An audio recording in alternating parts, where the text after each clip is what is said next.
बिहार के वजीर आला नीतीश कुमार एक बार फिर अपोजिशन एकता पर निकल चुके हैं। बीजेपी का साथ छोड़ने के बाद नीतीश कुमार ने पहले भी एकता की जोर आजमाइश की थी।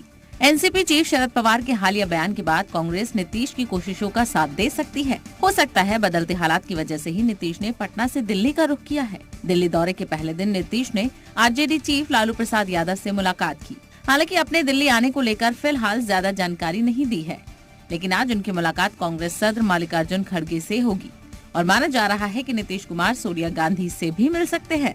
दरअसल अगले महीने कर्नाटक में असेंबली इंतखाब होने हैं, तो इस साल मध्य प्रदेश, छत्तीसगढ़, राजस्थान और तेलंगाना जैसी बड़ी रियासतों में भी असेंबली इलेक्शन होने हैं। 2024 के बड़े मुकाबले से पहले असेंबली इंतखाब को एक इम्तिहान के तौर पर देखा जा रहा है, जिसमें जहां मरकजी हुकूमत का टेस्ट तो है ही, साथ ही अपोजिशन एकता की भी आजमाइश हो सकती है।